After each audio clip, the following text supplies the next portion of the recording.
I'm going to be talking about the scale of mobile and predictions. I have selected two sets of statistics. And I'm then going to talk about why location is really, as we see it at Confirmit, the contextual key to unlock in-the-moment feedback.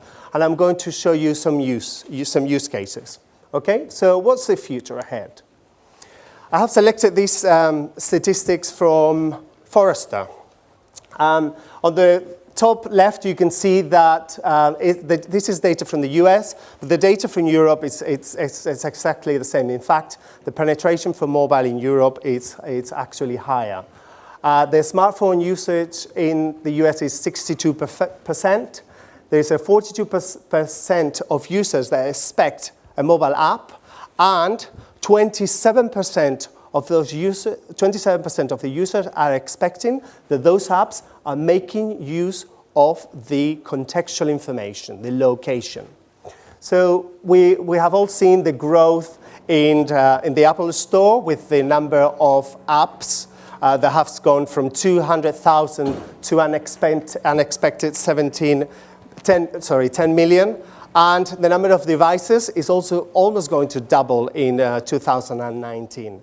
And the important thing is how much companies are really going to spend. They're going to spend 130 billion in restructuring their IT systems to cater for mobile and contextual information. This is what's expected in 2017. So the second set of statistics, this is from a marketing point of view.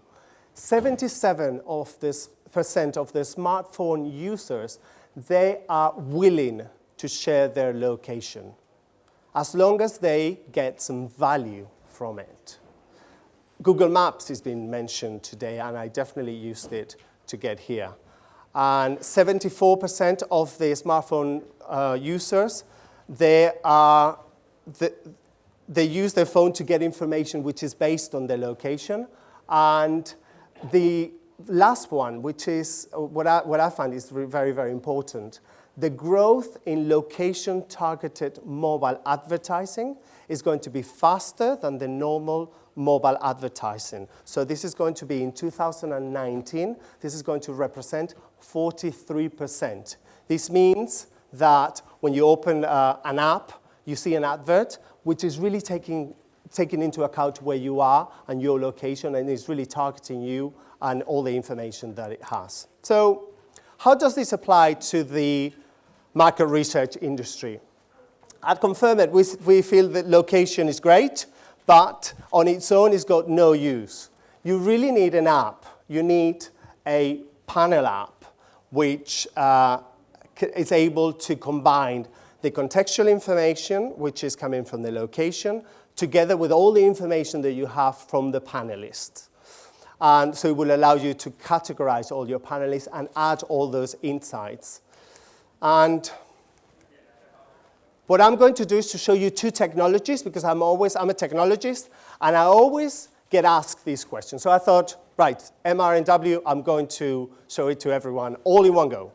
If you've got more questions, I'm going to be at the stand, so I'm more than happy to answer them. The first question, the first technology is GPS. And I've got two things to bring. One, two pieces of news. One is a good one, and the other one is a bad one. The good one is that all our mobile phones have got GPS, this technology, on it. And the bad one is that if you think that every time you open a mobile phone, you connect into a GPS satellite, you're wrong.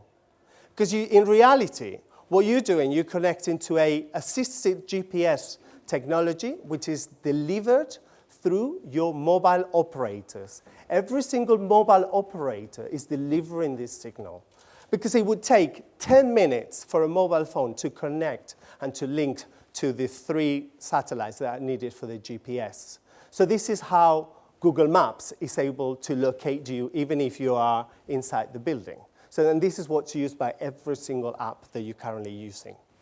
The second technology that I'm going to be talking about is beacon technology.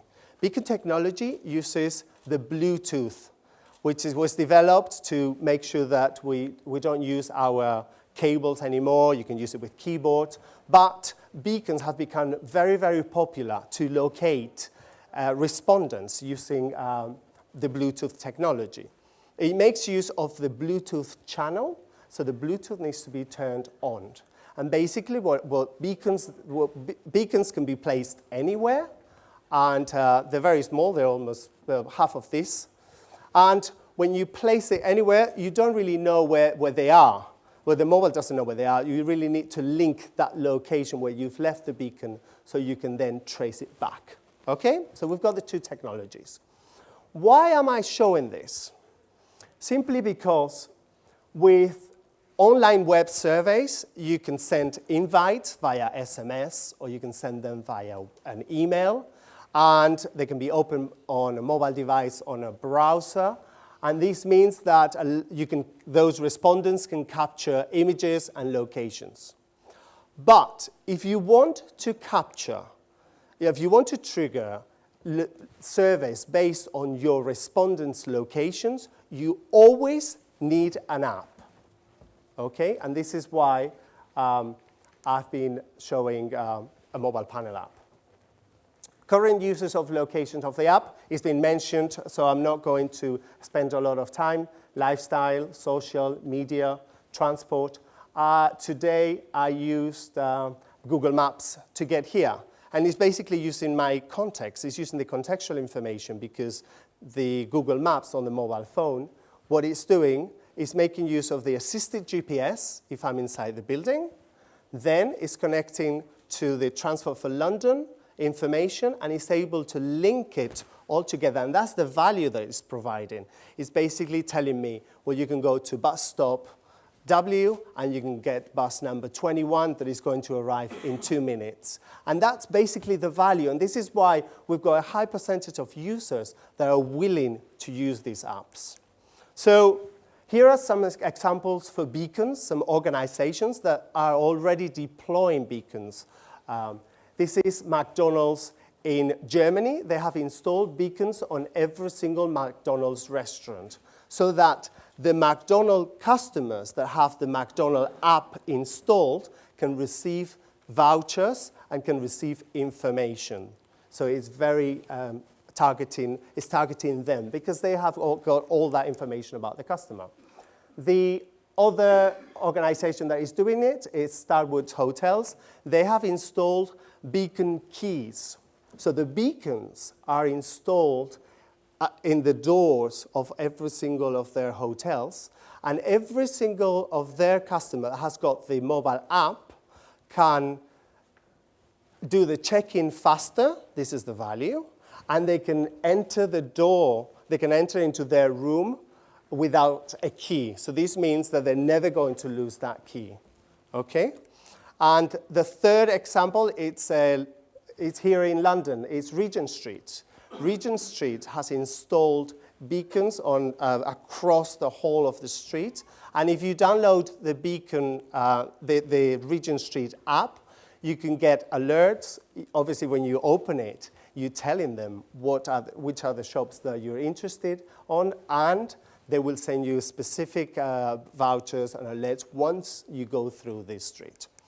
So I have shown you, I hope I've shown the technologies, the two technologies, beacon and GPS, assisted GPS. So how can it be applied to a panel app?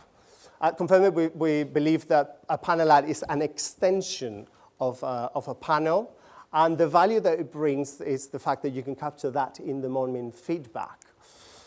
It also, and this is something to remember, it also contains push messages, because the push channel is similar to the SMS channel, but the fact that you're using the mobile networks to send messages to your panelists that have the app installed, and it's free. And that's the difference with SMS, okay?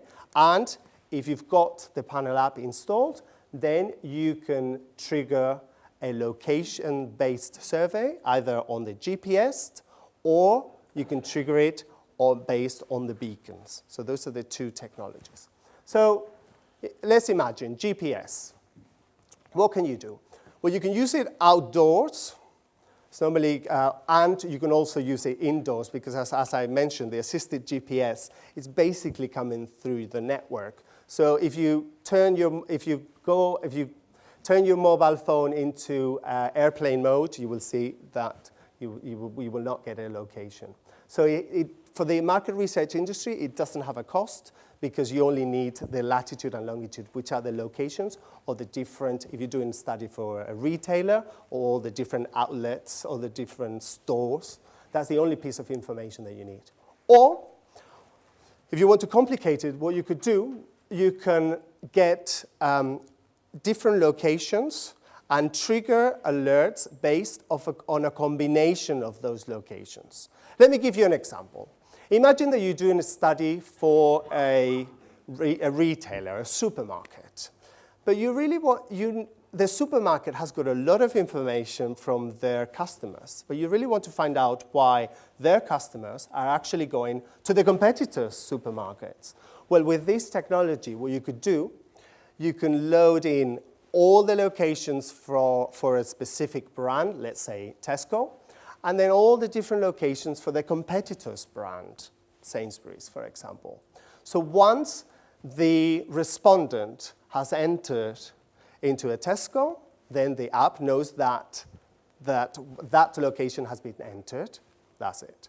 And then once the responder goes into the competitor's location, that's when you trigger the survey. And that's where you can capture that in-the-moment feedback for that behavior and emotion, and you can capture all that information. Why have they gone to the competitors? So it's not passive tracking.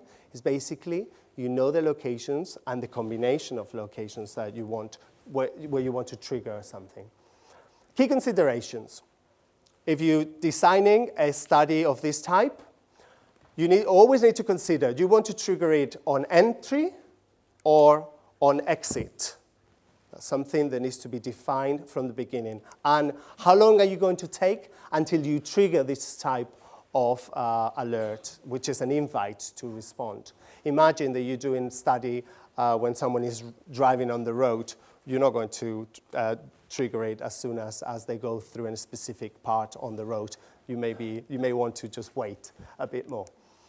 What type of invites are you going to show? Because this can be customized, so you need to personalize it. It's going to feel very Big Brother, so it's important that you take all of this into account. And, believe it or not, you always need to check the 3G coverage of the different operators. Because in reality, every single one in this room is using assisted GPS. So if you think that you're working offline, sorry, I brought the bad news. Beacon-based surveys, they have a cost because the beacon needs to be installed into all the different locations. The cost normally varies between $5 and $30, and it depends on the amount of beacons that you purchase. And so it has an effect in the study. And it makes use of the Bluetooth technology, and most of the operating systems nowadays, they implement beacon calls. So it can be used indoors, normally for promotion. You want to make sure that, since they're normally used for short range, once the responder is close to a promotion, you can trigger the alert, and you can capture that feedback because the respondent is next to the beacon, okay? And I think and the triggering is exactly the same. So what I have done is selected 2 videos just to show you quickly what it looks like. This is Paul. He's coming out of a bank, and as soon as he comes out, he's got the mobile app installed, and the surveys trigger on exit, okay? So let's have a look what Paul is seeing on his iPhone. The alerts is the first thing he's going to show on his mobile phone, and the message. This is what I was saying about the message. It's important that you take the message into consideration. Paul can choose to take the survey in the moment or cancel it, and it will be part of the panel, mobile app, and he can take it later on. So he's chosen to take the survey. And since this is part of a panel, the survey is personalized, it's mobile friendly, and he can take the survey in the moment and provide all that feedback. So let's move on into the beacon example to help you visualize it. This is me. I'm a panelist, and I have been sent a task to go to a specific supermarket. I'm part of a group where I need to carry out a daily task. My task is to go through the aisle, and once I'm in the aisle, then the mobile app is going to detect that the beacon is in the aisle and is going to trigger a survey. It's going to trigger the alert. And this is what I see. I see the alert on my phone with the message, you found the promotion, and I can choose to take it, accept it, or cancel it. But what we're going to see now is the fact that you can, and this is what really adds a lot of value, you can ask your panelists to take a picture and also capture the location of where they are. So you can guarantee, increases quality because you can guarantee that the panelist has actually been to this specific promotion. And at the same time, you're getting all of those images of how the promotions are displayed in all the different outlets. So that's me taking the picture, and I go next. And then what I'm going to do is to carry out and do the survey as normal, which is a normal standard survey. Okay? So this type of technology, it's new. We have customers that are currently using it, and this is why we have Fax International that are going to talk from a practitioner's point of view. We've seen that it can be used at banks, hotels, airports, hospital, retail scenarios where you're doing some comparisons. Because obviously, if you're doing the example that I mentioned earlier, if you're doing a study for a particular brand, you cannot go to the other brand and say, excuse me, can I just install all these beacons here? So this is why it's important that you choose an app that can combine both technologies, the beacon and the GPS. And what I'm going to do now is to invite Crispin Deal to talk from a practitioner point of view about the opportunities and challenges. Crispin. Thank you. Okay, I'll try and really whiz through this because I'm conscious of time and we're getting towards lunchtime. But suffice to say, I'm really excited about this. So why am I excited? Well, I run Fax International, which is the fieldwork arm of Chime Insight and Engagement. And we've spent 30 years, just over 30 years, supplying fieldwork services to lots of you, to other agencies, to consultancies, and occasionally end clients as well, if they know exactly what they want. And so from our perspective, we have to make sure we have all the methodologies, whether that be our in telephone centre, face-to-face field force, we have to use QR codes, SMS, whatever's out there, so that we can supply you with whatever you need. And this thing came along, and everyone started saying, oh, it's not going to work, it's not going to work. But it is. This kind of stuff is the very future of market research. And why do I say that? Well, we have all kinds of challenges as an industry. Some of these, Steve and Ben have both touched on already today. The things there you can see, declining industry response rates, and the need for faster real-time feedback. That's what the end clients want increasingly. The need for more tailored research. And I'll come back to the last point in a moment. But these things are fundamental. Traditionally, as researchers, our approach has been to sort of argue about whether we do qualitative research or quantitative research. And if we've got big budgets and time, we say, well, we're going to do some qual to shape the quant. We then do quantification because all procurement departments and finance and marketing teams increasingly want to know that it's 20% of this and 30% of that, or it's going up or going down. And then we have things we can't really explain, so we go back and do some more qual to look at those differences. So we call it a big end-to-end project. And often we just argue and we say, well, we haven't got time or the money, so is qual better or is quant better? We say, well, that world is changing, and tools like this help us change it. because respondents also don't want to be bored to death. As Steve was saying, with answering a battery of 30 statements and giving it a score out of 10 for were the staff friendly, were they helpful, all these kind of things. And we rotate all the statements around because we know by the time they get to the end they're bored to death and the data's useless. But we still do it. Still, so many of our surveys look like that.